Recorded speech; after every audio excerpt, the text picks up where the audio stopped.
harka fuune akkam jirtu kabajamtoota daawwattoota chaanaalii kanaa nageenyi isin biraa jiraatu jecha qophii adda ta'e tokko qabadheef innis maali kan jedhu wajjumaan ilaallaa hanga dhumaatti na duukaa bu'aan isiniin jedhu. Eegaan namoonni chaanaalii kanaaf haaraa taatan immoo subscribe godhaatii maatii chaanaalii kanaatti dabalamaa isiniin jedha.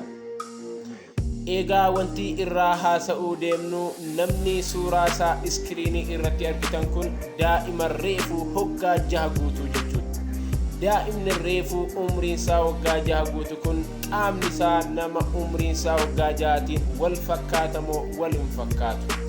Isa dhugaa umriin isaa hoggaa 6 ni fakkaata moo hin fakkaatu? Waan jedhus tilmaamuun nama dhiba.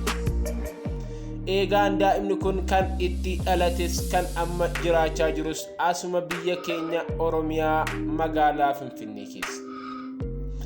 Eegaan daa'imni kun qaamni isaa akkuma argaa jirtanitti baay'ee guddaadha jechuudha. Kan nama kamiitii olitti baay'ee guddaadha. Waan nama dhibu daa'imni umriin isaa reefuu hoggaa 6 guutu kun kiiloon isaa yookiin ulfaatinni isaa kiiloogiraama 60 ulfaata. Kiiloogiraama 60. Akkuma argitan dheerinni wajjaa isaa immoo meetira 1 qofa. Wanta nama dhibu waa'ee daa'ima kanaa haati isaa yeroo dubbattu daa'imni kun yeroo dhalatu ulfaatinni isaa kiiloo 4 guutuu tuqaa wayii hanqataa jirti. Eegaan daa'imni kun ammoo yeroo ammaan tana ni barataa jechuudha. Barataadha. Akka harmeen isaa dubbattutti daa'ima kana yeroon mana barumsaa geessu yeroon deemu bichaa sa'aatii 1 akka deemtuu fi yeroo mana barumsaarraa gara manaatti deebisus sa'aa 1 akka deemtu dubbatti.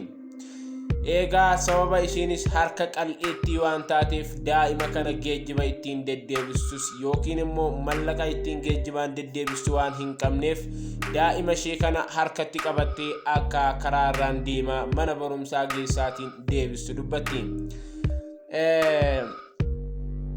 Daa'imni kun immoo yeroo karaa deemu daqiiqaa 10 keessatti yoo daqiiqaa 5 kan deemu ta'e daqiiqaa 5 immoo karaa gubbaa ta'a. Maaliif jennaan qaamni isaa kun baay'ee waan ulfaatuu fi baadhatee deemuudhaaf garmalee kan itti ulfaatudha. Eegaan kabajamtoota daawwattoota chaanaalii kanaa viidiyoon ani har'aaf qabadhee dhufe asuma irratti goolabama.